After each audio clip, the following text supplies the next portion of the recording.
We've been talking to a lot of our viewers on Facebook and Twitter, asking them what we should ask you. One of the things that always comes up is the debates and your refusal to debate Terry Goddard.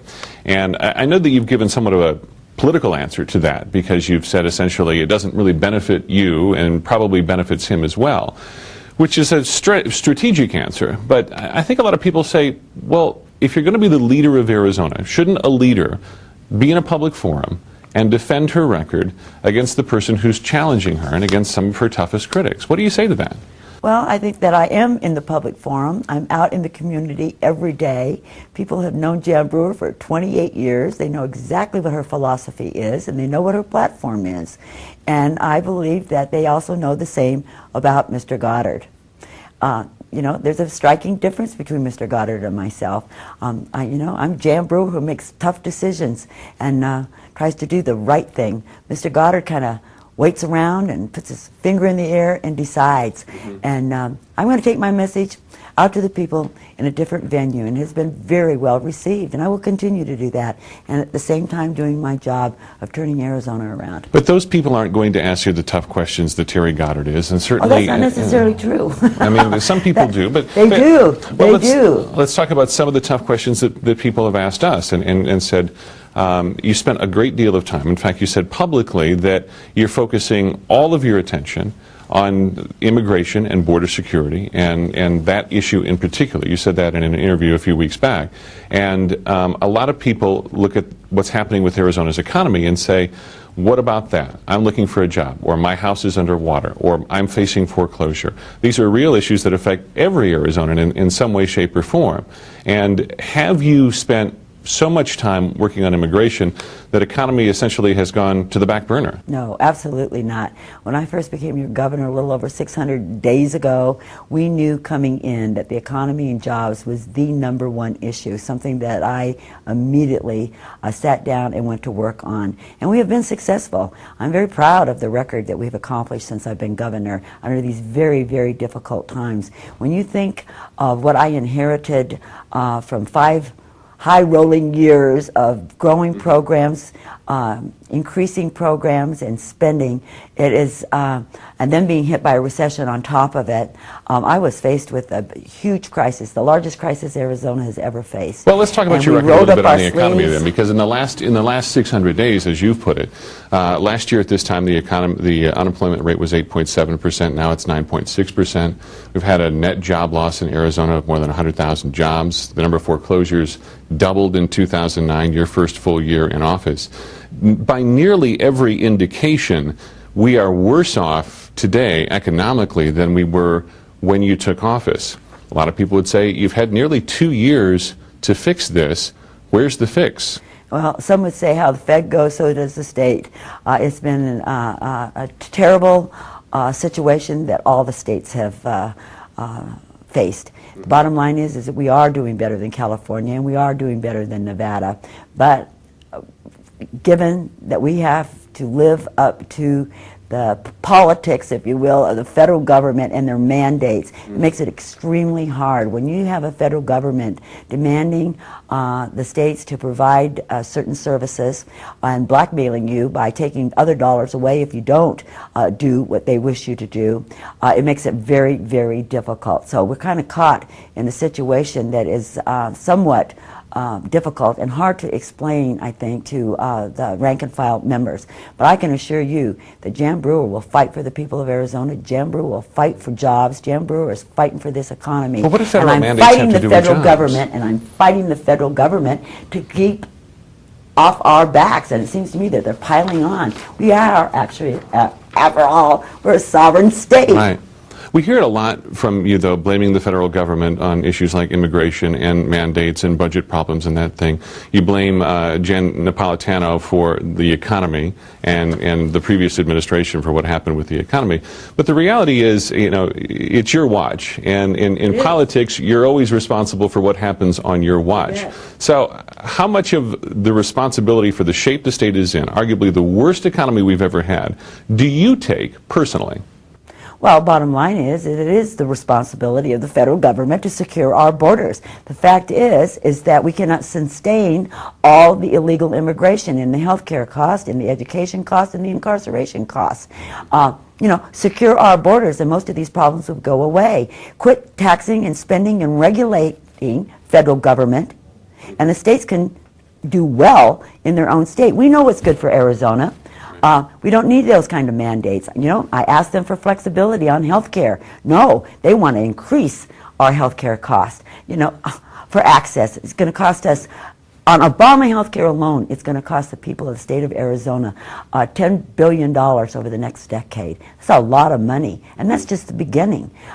We cannot sustain what the federal government wants us to sustain. So it's difficult, and in the meantime, I'm bringing in employers, I'm bringing in jobs, I brought in capital investment, and we're going to continue to do that, and we're going to continue to work hard and diligent in that respect.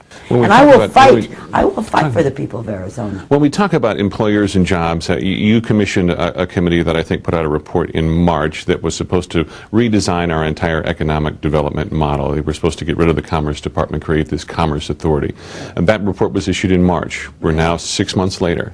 And by all the research that I've done, very little, if anything, that they've recommended has actually been accomplished or has actually taken place. There's no mechanism for the Commerce Authority. There's no funding for it at this point.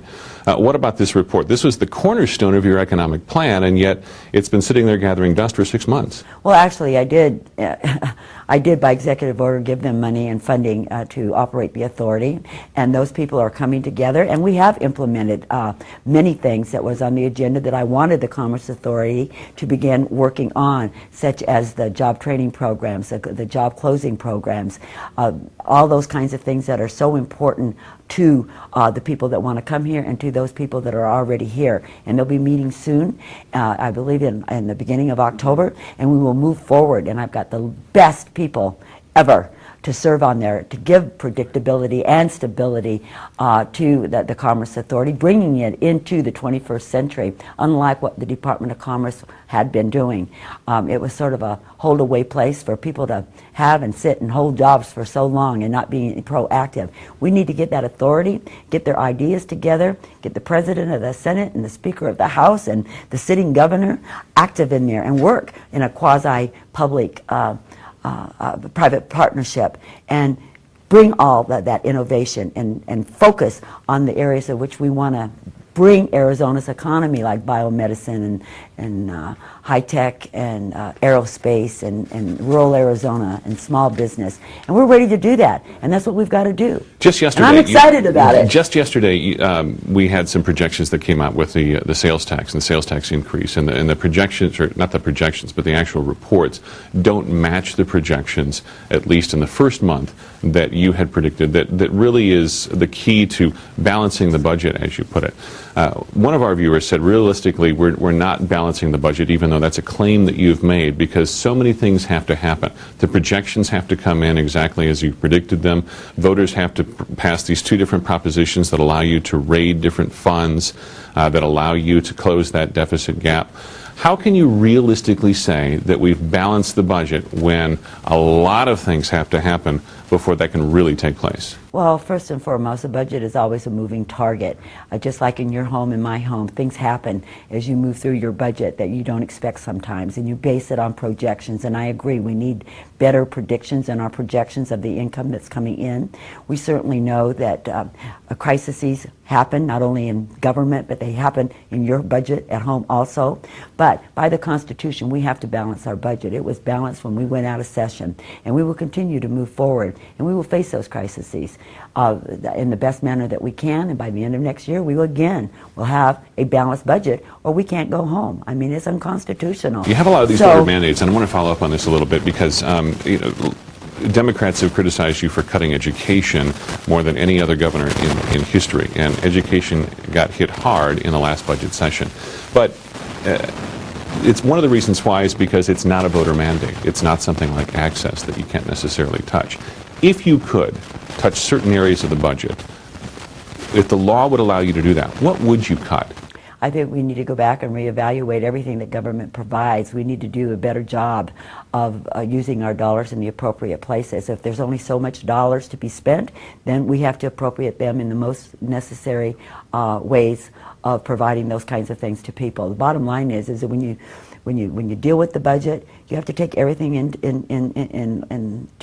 consideration and do the best with what you've got for the people of Arizona. I mean, it's not easy, but the fact is that we don't have that privilege. We have to go in and we have to cut, unfortunately, those areas that are not mandated by the federal government and that are not mandated by the voters of Arizona, unless they give us the privilege, as we talked about in regards to the propositions on the ballot, to release those dollars to the state of Arizona. If not, then there will be cuts. We have to have a balanced budget. There's no doubt about it. And when I passed and campaigned and led Proposition 100, it was making a difficult decision. A lot of people didn't agree with me, but the voters overwhelmingly agreed with me. Yeah, many people in your own party didn't agree and with I you. always said it wasn't a cure-all. I always said Proposition 100 wasn't a cure-all, but it stopped $1 billion being cut out of education and public safety. That's the bottom line. Do you draw a connection, though, between worse. the sales tax increase and do you draw a connection, though, between the sales tax increase and what's happened with our economy, which has grown steadily worse? Because many in your own party criticized you for proposing a sales tax increase and raising taxes in the middle of a recession. At this point, can you say definitively that it hasn't hurt the economy?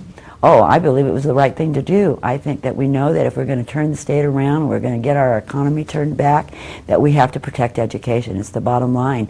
We know when we go out to recruit businesses and to talk to businesses here in Arizona, they need a skilled workforce, and that is only based on good education. And I believe it was the right thing to do, and I was proud of the people that went to the polls and voted yes, because it was the right thing to do. Education is an issue that Democrats have hammered you on as well pretty hard. We spend less than any other state now per pupil on education. If we're not spending as much as other states, we're not on par with those other states, how can we say that we're educating our students properly? Well, I think that is subject to subject to education reform, of which we are working very hard to get done. You know, we came in 19 out of 32 on the second round to race to the top. We are moving forward. We have did the largest education reform probably in the history of the state, according to the Chamber of Commerce. And we're proud of that record. And we're going to hold teachers accountable. We're going to hold principals accountable. We're going to hold superintendents accountable.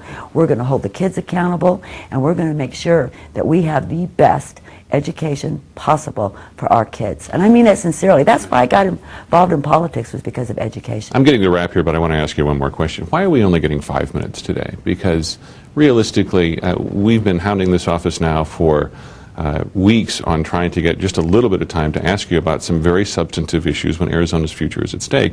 And yet we see you on Fox News spending hours and hours with people like Sean Hannity and Greta Van Susteren. Fox News, a lot of people feel, is more conducive to conservatives and friendly to conservatives. Why has it been so difficult to talk to local media and talk about some of these issues when we're the ones broadcasting directly to Arizonans? Well, I'm sorry to hear that you feel that way, because I try to make myself available to anybody as much as that I can. I think I did probably 25 interviews this week alone already, plus do my job. So, you know, I apologize for that. I like you. I don't have a problem with you. And, you know, my schedule is my schedule. I'm just happy that I had this opportunity today. Thank you. Appreciate it. Thank you.